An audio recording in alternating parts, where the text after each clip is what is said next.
Assalamualaikum waalaikumsalam. Assalamualaikum waalaikumsalam. Baik.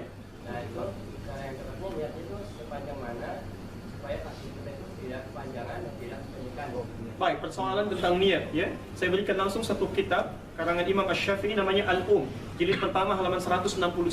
Oke. Bismillah. Anda bertanya tentang posisi niat ada di mana. Itu bagus pertanyaannya. Baik. Kalau ingin dipanjangkan lagi apakah dilafalkan ataukah cukup misalnya didiamkan, ya kan? Baik. Teman-teman sekalian, pertama lihat kaidahnya. Amalan yang kita kerjakan itu harus selalu bersanding dengan niat. Ya.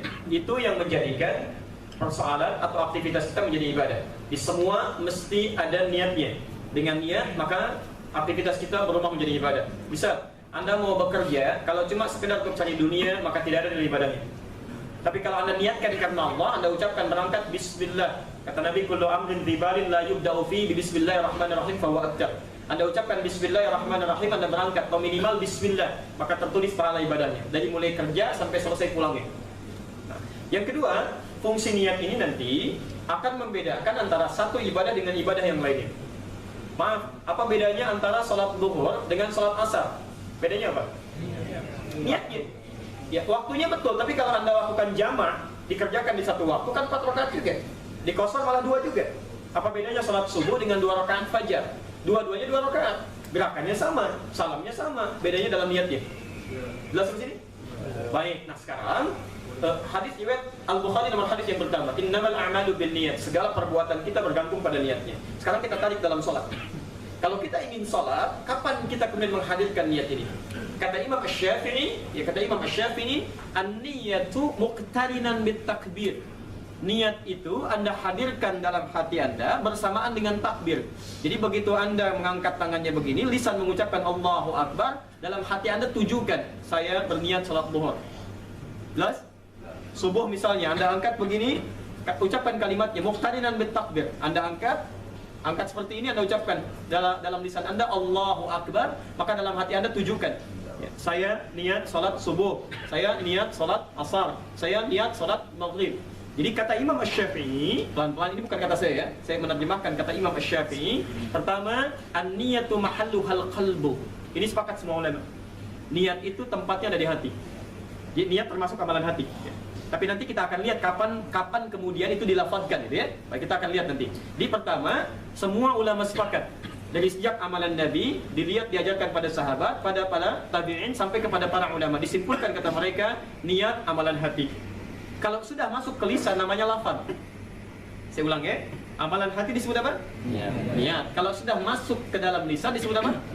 Lafaz. Ingat, jadi begitu Anda mengucapkan kalimat tertentu itu bukan niat tapi lafaz. Makanya disebut dengan talaffuz. Ya, jelas ya? Begitu Anda kemudian mulai menggerakkan ya anggota badan, itu disebut dengan harakat. Sudah mulai bergerak. Jelas ya? Baik, dalam hati disebut apa? Ya, di lisan lafaz, bergerak, harakat. Nah, sekarang pelan-pelan. Kapan mulai menghadirkan niat itu? Saya ulang kata Imam Asy-Syafi'i rahimahullah, saat Anda mulai bertakbir, an-niyatu mahalluhal fil qalbi, ya tempatnya dalam hati. Saat bertakbir, maka Anda hadirkan niat itu bersamaan dengan ucapan Allahu Akbar, langsung dalam hatinya.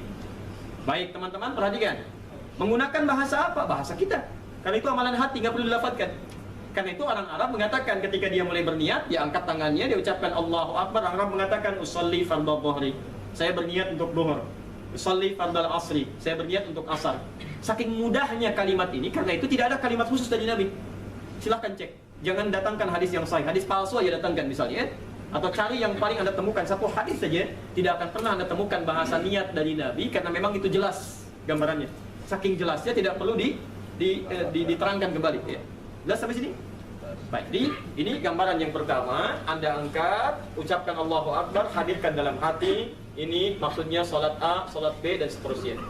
Baik teman-teman, kapan kemudian ada petunjuk dan kemudian mulai diamalkan ketika orang mulai sholat, tiba-tiba dia lafadzkan niatnya. Dia keluarkan menjadi lafadz, tidak hanya niat yang ada dalam hatinya. Baik, ini pertama kali terjadi dalam masanya turunan Asy-Syafi'iyah. Ya, Asy-Syafi'iyah itu bukan Imam Asy-Syafi'i, tapi pengikut Imam Asy-Syafi'i. Ya, pengikut Imam Asy-Syafi'i. Disebutkan bahwa kata kelompok Asy-Syafi'iyah,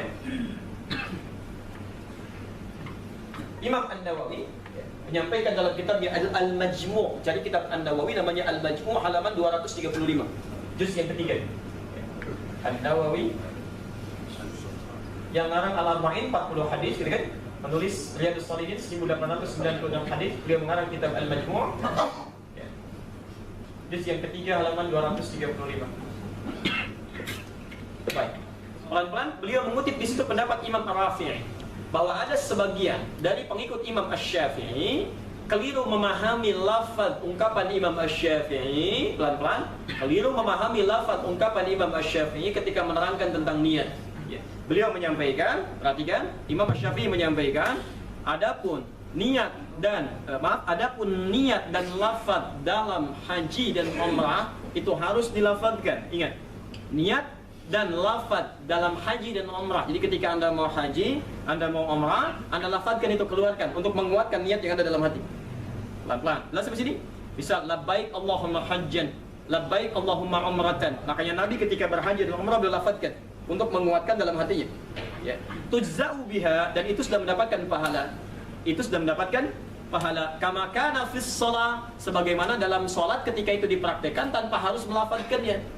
Ya, kalimat kama kana fis shalah dalam keterangan ini maksudnya sebagaimana dalam salat niat dipraktekkan tanpa harus menghadirkannya, tapi dipahami berbeda oleh sebagian dari kalangan Asy-Syafi'i mengatakan bahwa sebagaimana dalam salat itu maksudnya disamakan boleh dengan haji dan umrah.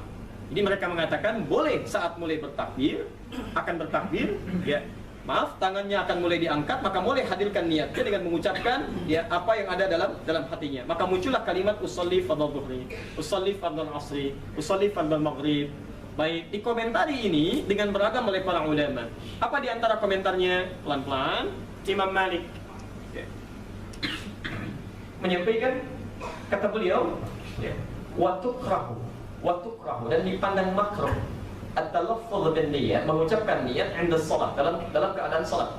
Karena jelas dalilnya menunjuk kepada bukan pelafazan, dan contoh dari Nabi SAW pun tidak pernah hadir dengan kalimat-kalimat yang diungkapkan. Ya, kata beliau, satu, salat itu termasuk yang paling jelas dalilnya, termasuk yang paling detil contohnya. Kalau sekiranya Nabi kemudian pernah mengungkapkan kalimatnya dan dilafazkan, tentu sampai sekarang pun kita akan temukan.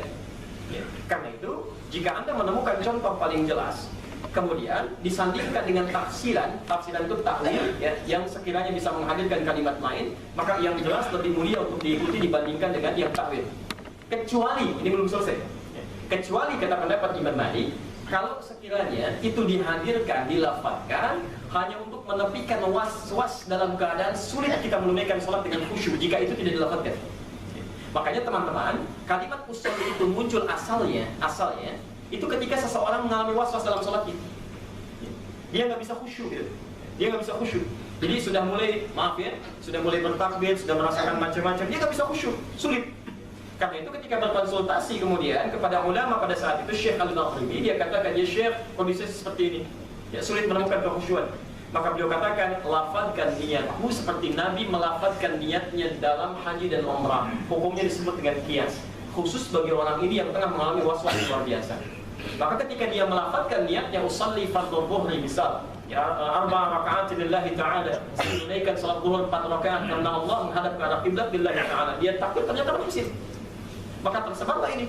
Ya. Kata Syekh ini dilafadzkan, kemudian praktekkan dari sini dan menyebar, dari sini menyebar. Asalnya, mohon izin, asalnya hanya untuk orang ini saja, dengan hukum yang khusus.